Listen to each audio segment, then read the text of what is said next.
Bonjour à tous et bienvenue sur Maroc 24.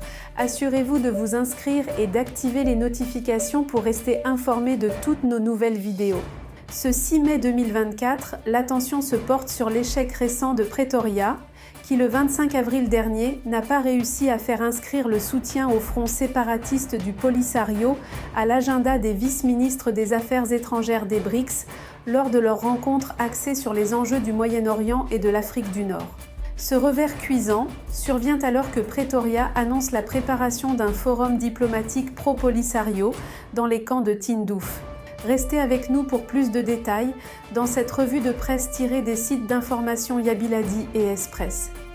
L'Afrique du Sud prévoit d'organiser dans les semaines à venir, dans les camps de Tindouf, un forum diplomatique de soutien au front séparatiste du Polisario.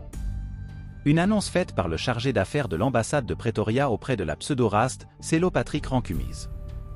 Le diplomate a indiqué lors d'une réunion initiée par le Polisario, dans le camp de Boujdour sur le territoire algérien, que la chancellerie effectue des visites organisées au camp dans le but de s'enquérir de la situation des réfugiés et de réaffirmer les relations solides entre son pays et la fantoche raste. Cette annonce intervient 10 jours après l'échec de l'Afrique du Sud à inscrire l'appui au front séparatiste du Polisario à l'ordre du jour de la réunion des vice-ministres des Affaires étrangères des BRICS qui s'est tenue le 25 avril à Moscou. Un revers révélé cette semaine par des médias égyptiens.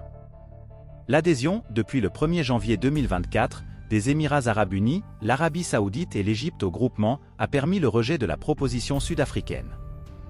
La Russie et l'Inde n'étaient guère emballées par l'initiative du gouvernement Ramaphosa, ajoutent les mêmes sources.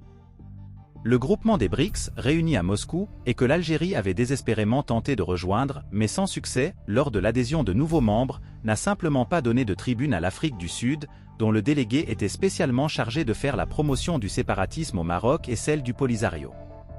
Il est évident que l'axe du mal, Alger-Pretoria, allait tenter cette manœuvre lors d'une réunion de cette importance. L'Afrique du Sud, qui rejoint les thèses séparatistes promues par l'Algérie concernant le territoire marocain du Sahara, a commencé à verser dans le même jeu idiot auquel cessait éperdument Alger.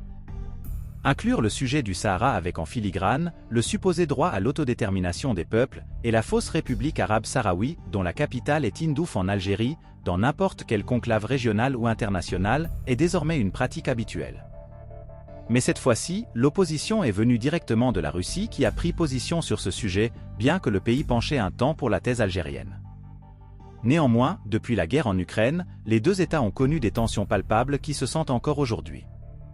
Le vice-ministre sud-africain des Affaires étrangères s'est vu tout simplement refuser sa proposition, étant donné que la majorité des pays membres des BRICS ne partagent pas la position de l'axe Alger-Pretoria et ne veulent pas s'ingérer dans les affaires intérieures du Maroc. La Russie a été parmi les premiers pays du groupement économique à rejeter la proposition sud-africaine, en jugeant qu'elle n'avait rien à faire à l'ordre du jour et qu'elle ne méritait pas d'être traitée. Mais la position rejetant l'inclusion du Sahara comme sujet à traiter a été commune à tous les pays membres des BRICS. En effet, d'autres sujets plus importants et sérieux ont été abordés par les membres des BRICS. La question du Sahara, un conflit artificiel monté de toutes pièces par l'Algérie, n'y avait pas sa place. La réunion a abordé la situation au Soudan, à Gaza, la stabilité du Moyen-Orient et la situation politique prévalant dans la région. Cet espace justement revêt une importance capitale suite aux récents événements tragiques en Palestine et la guerre livrée par Israël, et pèse sur tous les autres sujets à cause des jeux d'influence qui existent. Pour rappel, de nouveaux membres ont fait leur entrée au sein du pôle économique des BRICS, à l'instar de l'Arabie saoudite et des Émirats arabes unis, qui sont des pays qui se sont distingués par leur ferveur dans la défense de l'intégrité territoriale du Maroc et leur appui de sa souveraineté entière sur le Sahara. Les diplomates de ces deux États du Golfe ont fait de la cause du Sahara marocain la leur devant l'ONU à plusieurs reprises, et il était évident qu'ils n'allaient pas permettre à l'Afrique du Sud de faire un discours anti-marocain. La Russie également, qui tient à ce que Riyad et Abu Dhabi soient des membres à part entière, a compris la sensibilité du sujet pour ces deux capitales et n'a pas voulu menacer la cohésion de son groupe pour faire plaisir à Pretoria. Pour rester informé, je vous invite à regarder les vidéos Maroc 24 qui s'affichent sur votre écran.